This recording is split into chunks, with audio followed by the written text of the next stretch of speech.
Una autocaravana. Caminos infinitos. Millones de protagonistas.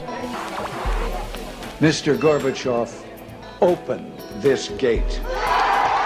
Esto es Voces en Ruta. Atenas, Olimpia y Delfos. Con estas tres ciudades os introducimos nuestro último programa. Primero de todo, daros las gracias por habernos acompañado durante tanto tiempo y con especial ilusión os llevamos a tres enclaves de Grecia, un país al que teníamos muchísimas ganas de llegar por su amplísima historia y sobre todo por cómo nos la han contado las personas que nos hemos encontrado. Os vamos a hablar de ruinas arqueológicas, de historia griega, de historia romana, en definitiva, de lo que nos hemos encontrado, que es una amalgama de conocimiento y de culturas que cada vez que alguien pisa Grecia se contagia de ella. También nos vamos a hacer una pequeña pincelada de la situación social y económica que nos hemos encontrado, que ya os adelanto que no es muy halagüeña. En definitiva, Grecia, un país que nos ha robado el corazón y que hemos recorrido prácticamente toda su parte centro-sur con nuestra radioneta y hemos hablado con todas las personas que nos hemos cruzado. Adelante. Voces en Ruta cuenta como patrocinador principal con Vasco Electronics, el dispositivo de traducción portátil que permite comunicarte en más de 70 idiomas.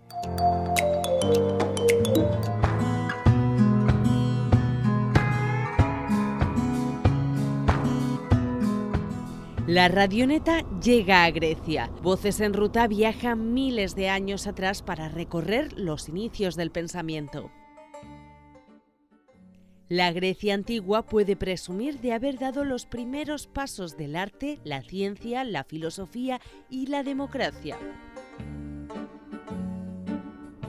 Conducir este viaje sonoro por cada una de las huellas de la antigüedad nos llevaría más de un podcast, así que vamos a tratar de detenernos en los lugares más emblemáticos. Comenzamos en la península del Peloponeso. Nos vamos hasta Olimpia. En Olimpia encontramos el punto de partida de los Juegos Olímpicos hace miles de años. Nada más entrar en Olimpia vemos el gimnasio. Aquí se entrenaban los atletas en pruebas de jabalina, velocidad y lanzamiento de disco. Muy cerca está la palestra, una construcción donde se ejercitaban los competidores de lucha, salto de longitud y boxeo. Aún quedan algunas de las columnas jónicas que abrían paso a unas habitaciones destinadas a diferentes usos. Seguimos caminando hasta llegar a lo que queda del Templo de Zeus, el que en su momento fue el edificio más relevante de Olimpia, además del santuario más importante del dios Zeus. Acompañadnos ahora en un viaje en el tiempo, hasta el año 776 a.C. En este año se tienen registros de la celebración de los primeros Juegos Olímpicos. ¿Recordáis el Templo de Zeus? Si habéis viajado con nosotros miles de años atrás, aquí vais a ver la famosa estatua de Zeus, una de las 7 maravillas del mundo antiguo. La estatua de oro y marfil era de unos 13 metros y fue creada por Fidias en su taller de Olimpia. Tardó cerca de 12 años en acabarla. Estos primeros años de los Juegos Olímpicos hasta los que hemos viajado son una ocasión de acercamiento entre los estados griegos. Se realiza una fiesta local en el santuario de Olimpia en honor a Zeus y las competiciones duran 5 días. Para participar, los atletas deben ser griegos, hombres libres, jóvenes y superar un periodo de entrenamiento de 10 meses en la ciudad de Elis. Todos ellos participan desnudos y las mujeres casadas tienen prohibida la entrada. La distancia más larga de competición son 5 kilómetros. Los ganadores de las diversas pruebas deben, por entonces, reunirse en el templo de Zeus y reciben como premio el honor y la gloria. Además, se les entrega un objeto simbólico. Al principio fue una manzana, más tarde se sustituye por una corona de olivo y después por una de laurel. Durante la celebración de los Juegos Olímpicos podemos recorrer tranquilamente todo el territorio de la antigua Grecia porque se instaura la tregua olímpica. Esto significa que todas las guerras y enfrentamientos quedan paralizados y todas las personas pueden viajar libremente. Nos vamos de nuevo hasta el siglo III después de Cristo. Por entonces el santuario y el templo de Zeus sufren importantes daños a causa de varios terremotos, pero nada que pueda acabar con el Festival Olímpico. Sin embargo, a la fiesta le queda poco tiempo. Año 393 después de Cristo. Con el cristianismo hemos topado. El emperador Teodosio I agua la fiesta y acaba prohibiendo los cultos paganos, entre ellos también los Juegos Olímpicos. El mismo Teodosio ordena la destrucción del templo de Olimpia en el 426 después de Cristo. Volvemos al presente para arrancar de nuevo la radioneta y dirigirnos hacia Atenas. Aunque la capital de Grecia ofrece numerosos atractivos, queremos que nos acompañéis en una visita sonora por la Acrópolis. El Acrópolis es el alma de Atenas y el centro de gravedad en torno al que ha ido creciendo la ciudad. Recomendamos visitar antes el Museo de la Acrópolis, situado a los pies de la colina sobre la que se alza el Acrópolis. Pese a estar deteriorado por el tiempo, la guerra y los terremotos, el lugar sigue siendo una maravilla. A principios del siglo V a.C., durante las guerras contra el Imperio Persa, la Acrópolis fue incendiada y reducida a escombros. Los dos grandes templos que coronan la colina son el Partenón y el Erectón. Something that is generally overlooked about the Acropolis is that all the temples within the Acropolis were elaborately painted. So when a tourist visits the Acropolis, they should try to imagine that all the temples, all the structures were quite elaborately painted at the time. Cuando los turistas lo visitan, deberían pensar que en su tiempo eran monumentos con multitud de colores. Un pequeño hecho destacable es que la bandera griega de la Acrópolis tiene un significado histórico, y es que se convirtió en un símbolo de resistencia en la Segunda Guerra Mundial. Cuando los alemanes llegaron al país, la quitaron y la cambiaron por la bandera nazi. Un par de hombres jóvenes, en 1941, llegaron a entrar a la Acrópolis con pases, la quitaron y pusieron de nuevo la bandera griega. Uno de ellos dos se convirtió en miembro del Parlamento años más tarde. Su nombre era Svlezos y también llegó a ser miembro del Parlamento Europeo. One of the two of those young men actually became a member of the Greek Parliament years later, Mr. Glezos. He was actually a member of the Syriza Party. Stavros es historiador y guía en la ciudad de Atenas y nos va a acompañar en este paseo por la historia. El Partenón se erigió entre los siglos 447 y 438 a.C. Fue construido en mármol blanco del monte Pantélico. En su interior albergaba la imagen de oro y marfil de Atenea Partenos, una colosal estatua de 12 metros de altura elaborada por Fidias. ¿Recordáis este escultor? Es el mismo que realizó la estatua de Zeus en Olimpia. Parthenon, first of all, was completed during the reign of Mr. Pericles. It was a temple dedicated, of course, to our patron goddess, Miss Athena. El Partenón fue completado en el 432 a.C., durante el reinado de Pericles. Era un templo dedicado a Atenea, diosa de la sabiduría y de la acción. Debajo del Partenón dedicado a la diosa había un banco que representaba un gran tesoro. Durante la época de Pericles se fundó la Liga Delia y Atenas pasó a encabezarla. Fue este el motivo de que el tesoro, que primero estaba en la isla de Dilos, se trasladara hasta la ciudad y se enterrara debajo del Partenón.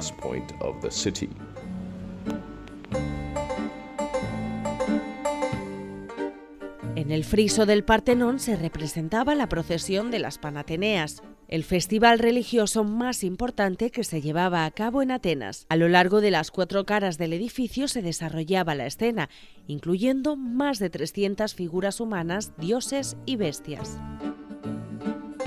Pero el uso del Partenón ha sido muy diferente con el paso de los años. So, in 1458, when the Ottomans conquered Athens, I believe it was a few years later they turned the Parthenon into a mosque. So it remained a mosque until 1832 when en 1460, un par de años después de que los otomanos conquistaran Atenas, convirtieron el Partenón en una mezquita. Y así fue hasta 1832, cuando Atenas pasó a formar parte del nuevo Estado griego. Pero durante esta época hubo una invasión por parte de los venecianos, la Guerra Moria, a finales del siglo XVI, donde los venecianos bombardearon el Partenón y lo destruyeron parcialmente. En 1687 incluso fue utilizado como polvorín por los turcos. Más tarde, entre 1801 y 1803, los ingleses expolian gran parte de los detalles decorativos del Partenón. Actualmente, Londres y Atenas renegocian la vuelta de estos detalles decorativos. Nos acercamos ahora a otro de los edificios más importantes de la Acrópolis, el Erectón. Recibió su nombre en honor al legendario rey de Atenas, Erictonio. El templo se finalizó en el año 420 a.C. Seguro que este os suena más si os contamos que su pórtico lo sostienen las figuras de 6 mujeres, las cariátides. Aunque las cariátides que están en el Acrópolis no son las originales las vais a encontrar en el Museo de la Acrópolis. Hay más paradas además del Erectón y el Partenón, acompañándonos hasta el templo de Atenea Nike. Este lugar estaba dedicado a la diosa griega Atenea Nike.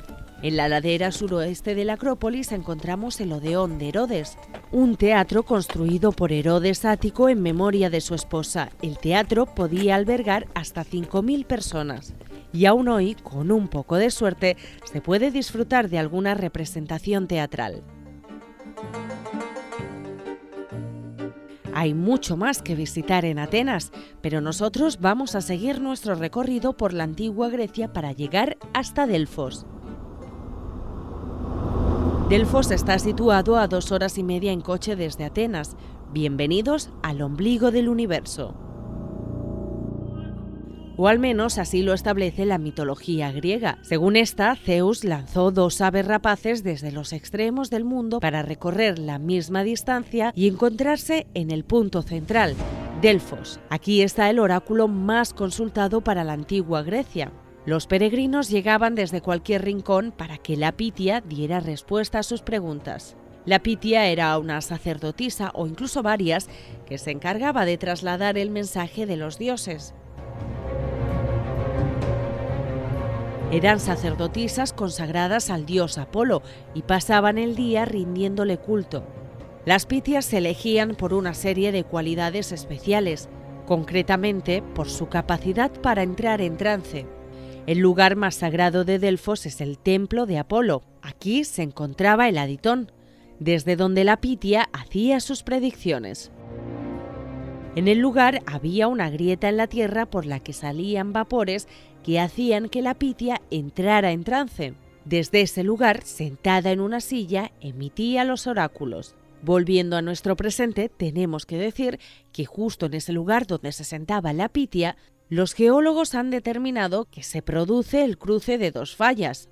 Pese a que los vapores que absorbían las Pitias para entrar en trance ya no existen, algunos geólogos han encontrado en la zona etileno. Y miles de años atrás, los antiguos griegos ya determinaron que ese lugar guardaba una naturaleza particular.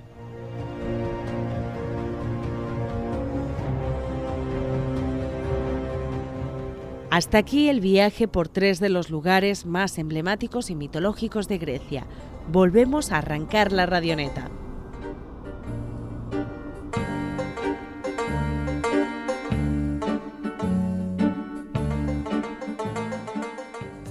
¿Quieres viajar con tranquilidad? Hazlo con Chapka Seguros. Que tu viaje no lo empañe un problema médico. No te arrepientas por no haber viajado asegurado.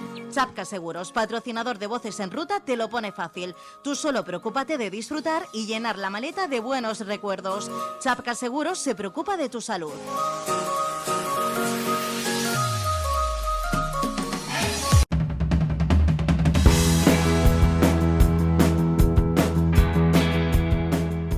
Después de este viaje sonoro por la Grecia clásica, arrancamos ya la segunda parte, una segunda parte en la que, como ya sabéis, los que lleváis tiempo siguiendo Voces en Ruta, pues nos dedicamos más a temas de actualidad, a los temas de un carácter más social, en esta ocasión del país heleno. Y es que Grecia intenta ahora mismo recuperarse de una tremenda crisis económica. Ha ido encajando algo así como crisis tras crisis, porque ahora mismo hace frente a la inflación que sacude toda la Unión Europea, que además en Grecia está haciendo bastante daño. Marc, vamos a conocer los detalles de ese momento económico que vive Grecia a pequeña escala y desde la voz del consumidor, nosotros que llevamos un tiempo aquí comprando, yendo al supermercado, tomándonos algún día alguna cerveza en un bar, comiendo, pues lo hemos podido notar. No hace falta estar mucho tiempo en el país para saber que los precios han subido y que son tremendamente caros los precios, por ejemplo, de los productos básicos en el supermercado. Por ejemplo, para que os hagáis una idea, los que nos escucháis desde España, un cartón de leche, ¿cuánto puede costar en España ahora mismo? Bueno, llevamos tiempo fuera, pero por lo que nos dicen, 90 céntimos, 1 euro, 80 céntimos, 87, por ahí. Aquí el cartón más caro que encontramos en los supermercados, estamos hablando de 1,20 euro. El más barato, que encontramos en el supermercado, estamos hablando de 1,20 euro. Pues os podéis imaginar la diferencia de precios. Marc, cuéntanos, tú que has hablado y has entrevistado a economistas, ¿qué está pasando ahora mismo en el país? Pues sí, la verdad es que el país afronta una de las... Bueno, la mayoría de los expertos coinciden en no llamarla crisis porque Grecia lleva desde 2010 en una situación muy delicada. Por entonces sí que hubo una crisis notoria en la cual no solo hubo una gran desgracia económica, sino que también hubo una gran desgracia social y humanitaria. Y humanitaria. Se suicidaba a diario. Sí, eso es lo que nos han dicho. De hecho, algunas de las personas con las que hemos hablado de Corinto, ¿no? Al lado de Corinto está Loutraki, hay un casino, uno de los más grandes de toda Europa, y nos contaba que algunos de sus amigos se habían suicidado tras perderlo todo, ¿no? en el casino. Es decir, que cuando hubo el break de 2010, cuando hubo esa bancarrota griega, pues muchas de las personas perdieron mucho y lo poco que tuvieron lo apostaron para encontrar allí, ¿no? Alguna salida a la última desesperada. Y hubo muchísimos suicidios, al menos por lo que nos contaban en la zona de Corinto. Hablamos de más o menos 1 hora desde Atenas en dirección al Peloponeso. Ahora mismo la situación, según los expertos, no es catastrófica, pero sí que Grecia sigue arrastrando una situación económica muy difícil. Y es que, por ejemplo, cuando vamos al supermercado, ¿no? Nosotros que os podemos comparar un poco la cesta de la compra de cada país. Pues Grecia, yo creo, y Cristina, si coincides conmigo, en que es probablemente, si no la más cara, una de las más caras. Además, ir a tomar, por ejemplo, un café, ¿no? En las calles, nos quejábamos de los precios por ejemplo, de Dinamarca, ¿no? Que costaba 4 euros, 4 euros y medio un café. Lo hablábamos con nuestros familiares y amigos de aquí. Pues en Grecia... En Grecia. Lo dejamos en Barcelona, que seguramente será bastante caro también. Pero en Grecia hemos alucinado con el precio del café. Sí, el precio del café era pues 3 euros y medio, 4 euros nos hemos llegado a pagar. Y no estamos hablando del centro de Atenas, estamos hablando de pequeños pueblos en los alrededores y pueblos del Peloponeso, ¿no? Bueno, el salario mínimo ronda los 700 euros, los griegos están en una situación complicada, el precio de la energía también ha subido mucho, tienen, según los datos de la segunda semana de diciembre, tienen la gasolina más cara de toda Europa después de Finlandia, que para el poder adquisitivo de los griegos eso es una barbaridad. La cesta de la compra ha subido más de un 15% en este último recuento. Bueno, una situación muy, muy difícil, pero que los griegos ya no se toman con rabia, ya es como si lo aceptaran de alguna manera, que su país vive en esta situación de forma permanente y buscan pues otras vías para sobrevivir. The prices are going up. For example, I remember the sunflower oil was about the 10 liters was about 10 to 12 euros. And now it's getting almost 300% up. It was for 30, 35 euro, the 10 liters. Así nos lo contaba también Bit Flores, que es el dueño, bueno, es familiar de los dueños de un restaurante cerca de Mistras, al lado de Esparta, que nos decía que los precios les han subido mucho, no han podido repercutirlo tanto quizás en el precio que le cobraban al cliente, pero productos básicos se les han disparado totalmente.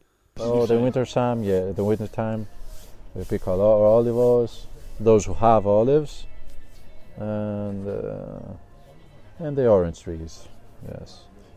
Pues esta es la situación en la que él también es un asalariado, él también tiene que dedicarse a otros trabajos aparte de llevar el restaurante, como hacen la gran mayoría de sus camareros. Él, pues cuando viene la temporada de los olivos, él es el primero que está allí para compensar un poco el sueldo a final de año, y es que nos explicaba que pocos griegos tienen un solo trabajo a lo largo del año. Y la profesora Valia, que es una profesora de sociología de la Universidad de Atenas, también nos hacía un poco de reflexión acerca de quién está pagando, ¿no?, esta inflación, estas consecuencias terribles, y destacaba que son las clases más bajas que por culpa de estas continuas crisis han acabado siendo invisibilizadas totalmente. Durante esta conversa con la socióloga que tuvimos en su despacho de Atenas, nos hablaba pues de esta situación, ¿no?, de crisis redundante al final que arrastran las clases más bajas, pero que, por ejemplo, también hay una gran diferencia entre el campo y la ciudad, ¿no? Estuvimos durante algún tiempo en el Peloponeso, concretamente Argilos, un pueblo al oeste del Peloponeso, para situarlo de alguna manera al sur-oeste de Patras, y hablamos con una pareja de alemanes que hacía más o menos un año y medio que se habían trasladado al país, y nos contaban un poco cuál era la situación en el campo, ¿no? Ese era un pueblo muy alejado de cualquier gran ciudad, donde había una vida de campo pues de manual, ¿no? Donde la gente tenía sus tierras, sus olivos, donde la vida era más tranquila, y nos habla de que al final la gente del campo lo vive de forma muy distinta que la gente de la ciudad. That's also why they are now, with the war in the Ukraine and Russia, they are very relaxed down here, because they are saying, okay, in summer we sell the olive oil, and in winter we heat the olive trees. If you have a lot of land and you put your own vegetables there, and you have like a few pigs, and then, well, the guys I know here, they exchange a lot, you know, they give. The one is making bread and she shares the bread and takes some eggs for that. Y si hablábamos hace unos minutos de esas clases bajas invisibilizadas, vamos a hablar también de otras personas que han sido invisibilizadas, pero en todo el mundo. Estamos hablando de la población migrante que llega a Grecia. Grecia es la puerta de entrada al continente europeo para muchísimas personas, y entre Turquía y Grecia se libra desde hace tiempo una guerra silenciosa que acaban pagando esas personas que buscan un futuro mejor. Esta guerra silenciosa entre los dos países no quiere decir que veamos el estallido de un conflicto armado, pero tampoco lo vimos o creíamos que se iba a producir en Ucrania. Lo cierto es que las tensiones entre ambos países llevan mucho tiempo en auge. Este mismo verano de 2022, Turquía acusaba a Grecia de ocupar algunas islas del Egeo desmilitarizadas y de fijar un sistema de misiles antiaéreos sobre aviones de combates turcos, lo cual negaba por entonces Atenas. Y hace poco tiempo también vivíamos una de las escenas más dramáticas. Veíamos cómo Turquía abandonaba desnudos a casi un centenar de inmigrantes en el río Ebros, algo que provocaba un cruce de acusaciones entre Grecia y Turquía. El ministro griego de Protección Civil, Takis Theodorakis, se aseguraba entonces que las personas fueron forzadas a atravesar el río que separaba ambos países. Sin duda, la situación migratoria es dramática.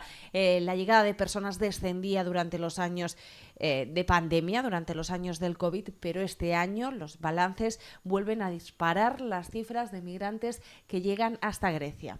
It is true that during the 2 years of COVID, 20 and 21, arrivals greatly decreased. Durante los 2 años de crisis por el COVID, 2020 y 2021, las llegadas disminuyeron. Este año, en cambio, se han doblado si lo comparamos con el año anterior. Son los datos que nos muestran las organizaciones de las Naciones Unidas. Now, in terms of the current government's immigration policy, well, you need to understand that, yes, this is a center-right-wing government. En términos de política migratoria, el gobierno actual, hay que saber que es un gobierno de centro-derecha, es más estricto si lo comparamos con el gobierno anterior, que supuestamente se autoproclamaba de izquierda, el gobierno de Syriza. Which was in power until 2019. Os suena la voz de Stavros, ¿no? Es el guía que nos acompañaba en nuestro recorrido turístico por Grecia, pero es que además él es sociólogo por la Universidad de Berkeley en California y está especializado en crisis migratorias y derechos de los refugiados. Yeah, that incident of the 92 naked migrants was, of course, all over the news in both countries. El incidente de los inmigrantes desnudos fue muy mediático y apareció en todas las portadas. Sinceramente, las relaciones de Grecia con Turquía no tienen nada que ver con este incidente. Es un problema político que dura desde hace muchísimos años. Considerando la crisis de los refugiados, los dos países se están culpando mutuamente. Turquía culpa a Grecia por los retornos y Grecia a Turquía por enviar inmigrantes a través de la frontera constantemente, aunque en realidad se trata de herramientas de presión para futuras negociaciones con la Unión Europea.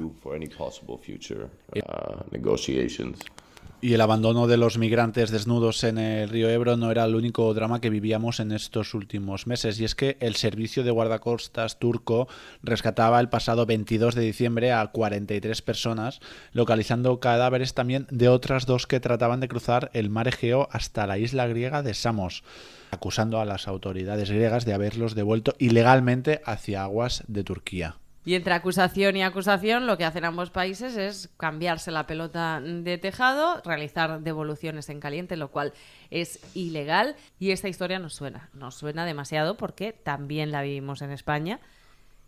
También estamos ante el juego de dos países, de España y Marruecos, y la vida de cientos de personas que cruzan cada año, de miles, intentando, en definitiva, buscar una vida digna, buscar una vida mejor. Y con estas tristes noticias, pero con una grandísima esperanza de todo este tiempo que hemos pasado en Grecia, lo bien que nos lo hemos pasado, lo bien que nos han acogido, y la verdad es que lo bien que esta cultura nos ha tratado durante tanto tiempo. Este es el último capítulo, es el último capítulo viajero como tal, es la última parada de Voces en Ruta. Vamos a hacer un último capítulo, un especial, que será totalmente distinto a lo que habíamos hecho hasta ahora, contestando a preguntas que los oyentes pues nos queráis hacer, ¿no? Todo tipo de preguntas acerca del proyecto, del viaje, de anécdotas de personas que hayamos conocido y no os hayamos explicado suficiente, curiosidades que tengáis sobre los lugares y un largo etcétera. Pues sí, este es el último capítulo en ruta, el último de esta primera temporada, nos da muchísima pena decirlo.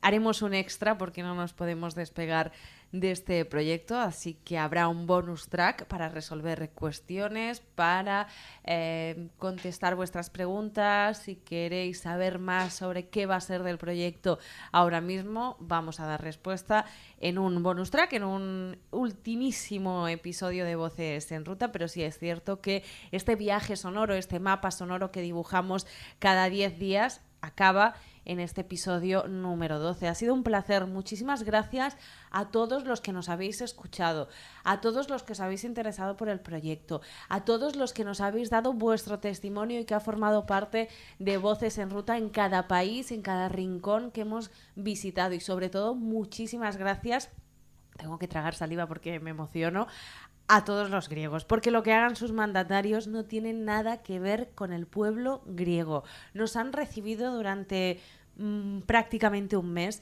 nos han abierto las puertas de su casa, nos han dado de comer, nos han permitido disfrutar de un entorno natural único, de las puestas de sol más bonitas que hemos podido ver en nuestra vida y que estoy seguro que guardaremos en nuestra memoria fotográfica y en nuestra memoria de los sentidos de por vida. Así que Efharistopoli, gracias, muchísimas gracias, Grecia, ha sido increíble. Gracias de todo corazón y nos vemos pronto, muy pronto. Y gracias a todos los que nos habéis seguido. Hasta la próxima. Adiós.